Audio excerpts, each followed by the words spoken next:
لەناو هۆڵی پەرلەمانین نەمان هێشتووە جەرسەی پەرلەمان بکرێ بەدریە خان چ دەڵێ لەسەر ئێمە دوو هەفتە لەمەوە هەفتەی ڕابردوو دوو یادداشتماندای سەرۆکایەتی پەرلەمان بەپێی مادە 66 لە پەیڕۆی پەرلەمان کە لەوێ بدرێ بە گرفتی مامۆستایانی وانەبێژ کە بە ئامادەبوونی وەزیرە پەیوەندیدارەکان ئەگەر بەڵێنمان لە مامۆستایانی وانەبێژدا بوو ئەگەر کۆبوونەوەکە لەسەر مستەقبەل و مەسیر و چارەنووسی مامۆستایانی وانەبێژ بەڕێوە نەچێت لە مەسلحەتی ئەوان بەڕێوە نەچێت قەرارێک نەدرێنەوە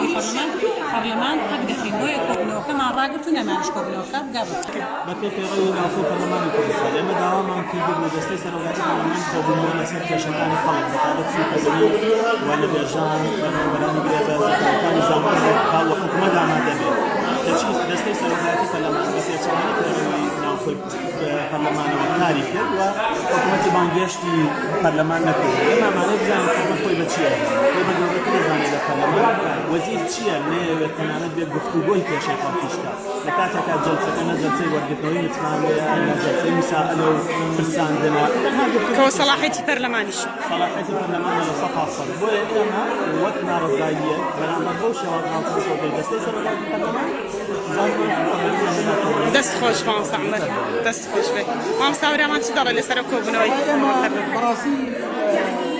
پەرلەمانتاری موسڵمان متەزین ئیسلام سەڵام عەلەیکە داومان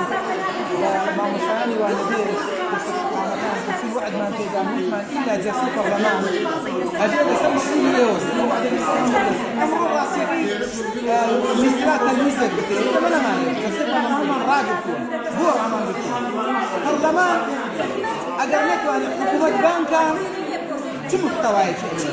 ئەوەیە دوو سەرۆکی پەرلەمان کە عەڵێ من یەکەمە دەنگدانەوە چی ئەیەوێ ئەم جەلسەیە بڕوا بەبێ بوونی حکوومەت یێنە ئەبێ ئەوەش بخاتە دەنگدانەوە بۆی دەرکەوێ بۆ خەڵک بۆ مامۆستایانی وانەبێژ کێ لەگەڵ تەعیینکردنی ئەوان داخوازەکانی ئەوانە کێ لەگەڵیانە بە ئەوەش بخاتە دەنگدانەوە بڵێ کێ لەگەڵ تەعیینبوونی مامۆستایانی وانەبێژ کێ لەگەڵ تەعیینبوونیان نییە